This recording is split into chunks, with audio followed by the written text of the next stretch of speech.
ৰাইজৰ আমন্ত্ৰণ কমে মই খুব সৌভাগ্যৱান অনুভৱ কৰিছিলোঁ। লাইখনৰ অনুষ্ঠানত উপস্থিত থাকিলোঁ, স্থানীয় ৰাইজৰ লগত মত বিনিময় কৰিলোঁ, স্থানীয় ৰাইজৰ আশীৰ্বাদ লৈছোঁ। আমি দেখিছোঁ যে খুব এক সম্ভ্ৰান্ত বিহু সন্মিলনী, আৰু সেইকাৰণে এই বিহু সন্মিলনীৰ নিজস্ব এটা ইতিহাস আছে। এই বিহু সন্মিলনীতে তেওঁলোকে কোৱা মতে যে ভূপেন হাজৰিকা ডাঙৰীয়াই লাষ্ট ষ্টেজ প্ৰগ্ৰেমটো ইয়াতে কৰিছিলে। মাননীয় সভাপতি মহোদয় মধুনাথ ডাঙৰীয়া আছে, আমাৰ বৃহত্তৰ বিহু সমন্বয়ক সমিতিৰ সভাপতি ডাঙৰীয়া আছে।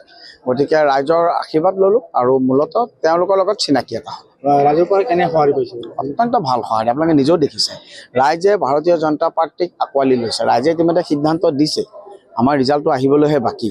গতিকে মই বিনয়েৰে এইটো কথা কৈছোঁ, কিন্তু ৰাইজে ইতিমধ্যে অত্যন্ত সঁহাৰি দিছে, অত্যন্ত ভাল পাইছে। আমাৰ চৰকাৰৰ কাম কাজ, আমাৰ বিধায়ক মিউনিচিপালিটিৰ কাম কাজৰ ৰাইজ অত্যন্ত সন্তুষ্ট, আৰু it is added advantage for মি।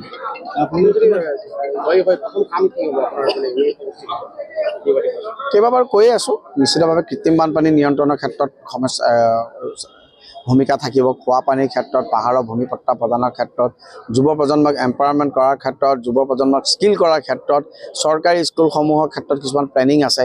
গতিকে বিভিন্নখিনি লৈ আমাৰ প্লেনিং থাকে।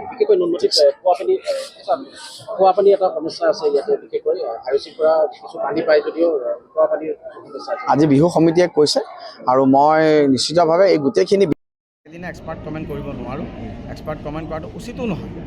কিন্তু এই গোটেইখিনি সমস্যা ভালদৰে জানি বুজি লৈ সংশ্লিষ্ট সকলো চৰকাৰী বিভাগৰ লগত আলোচনা কৰি যিমান পাৰোঁ সম্ভৱ আৰু সোনকালে এই গোটেইসমূহ সমস্যাৰ সমাধানৰ ক্ষেত্ৰত এটা যাতে চলিউশ্যন উলিয়াব পাৰোঁ।